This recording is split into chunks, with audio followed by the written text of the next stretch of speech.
પરીક્ષાના ડરને ઉત્સવમાં અને તણાવને આત્મવિશ્વાસમાં બદલવાની આખી પ્રક્રિયાને સમજીએ.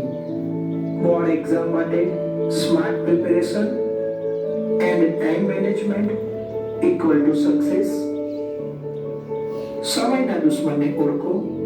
મોબાઈલ ફોન અને ગેમિંગ, અભ્યાસમાં એકાગ્રતાનો અભાવ, ટીવી અને સોશિયલ મીડિયા, વાંચનમાં આળસ અને નિર્ણયનો અભાવ. બોર્ડ એક્ઝામ માટે બે સ્માર્ટ વર્ક પદ્ધતિઓ અપનાવીએ. એક, લક્ષ્ય ઉપર સૌથી પહેલા. બોર્ડની એક્ઝામ માટે હવે બાકી રહેલા દિવસો માટે દરેક વિષયને ચોક્કસ સમયપત્રક બનાવીને વાંચવાની ટેકનિક ફોલો કરીએ.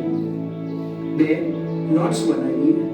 મહત્વના મુદ્દાઓની ટૂંકી અને સ્પષ્ટ નોટ્સ બનાવીએ. સ્માર્ટ પ્લાનિંગની રણનીતિ. જૂની રીત અને નવી રીત. વિદ્યાર્થી મિત્રો, સમજ્યા વિનાનું જ્ઞાન ગોખણપટ્ટી ગણાય. એક્ઝામ માટે ગોખણપટ્ટી ન કરાય.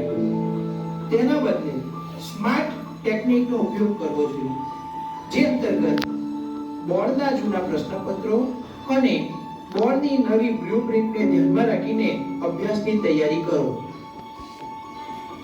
24 કલાક ટાઈમ મેનેજમેન્ટ માટે પણ ટાઈમ બ્લોકિંગને અનુસરો.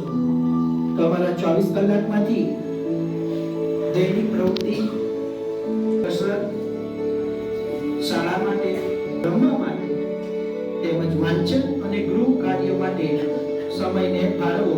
આ સાથે આરામ માટે પણ સમયને યોગ્ય રીતે આપો. વિદ્યાર્થી મિત્રો, અભ્યાસની આધુનિક ટેકનિક વિશે આપણે સમજીએ. શું તમને લાગે છે કે વાંચવા બેસીએ ત્યારે ધ્યાનથી નથી વંચાતું અથવા લાંબો સમય વાંચ્યા પછી પણ યાદ નથી રહેતું? તો એના માટે આપણે અભ્યાસની એક અસરકારક પદ્ધતિ પોમોડોરો ટેકનિક વિશે સમજીએ. આ પદ્ધતિ અનુસાર તમે જ્યારે જે વિષય વાંચવા બેસો છો તેને 25 મિનિટ સુધી સંપૂર્ણ ધ્યાનથી અભ્યાસ કરો. એ દરમિયાન મોબાઈલ, સોશિયલ મીડિયા અથવા અન્ય કોઈ પણ વિક્ષેપથી દૂર રહો. માત્ર વાંચન ઉપર જ તમારું ધ્યાન કેન્દ્રિત કરો. 25 મિનિટ પૂર્ણ થયા પછી 5 મિનિટનો નાનો વિરામ લો અને આ વિરામ દરમિયાન તમારી આંખોને આરામ આપો. થોડું ચાલો અથવા પાણી પીઓ અને પુનઃ અભ્યાસ માટે ફરી તમારું ધ્યાન લગાવો.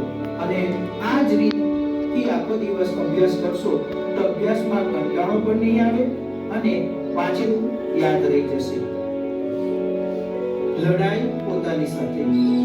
વિદ્યાર્થી મિત્રો, અન્ય સાથે સ્પર્ધા કરવાના બદલે તમે પોતાની જાત સાથે સ્પર્ધા કરો. ગઈકાલ કરતા આજે તમારી જાતને કેટલી વધારે સારી બનાવી શકો છો તેના ઉપર ફોકસ કરો. સાથે સાથે અભ્યાસની અંદર ધ્યાન ભટકતી વસ્તુઓથી દૂર રહો. શારીરિક અને માનસિક સ્વાસ્થ્ય જળવાય તેનું પણ ખાસ પૂરતું ધ્યાન રાખો.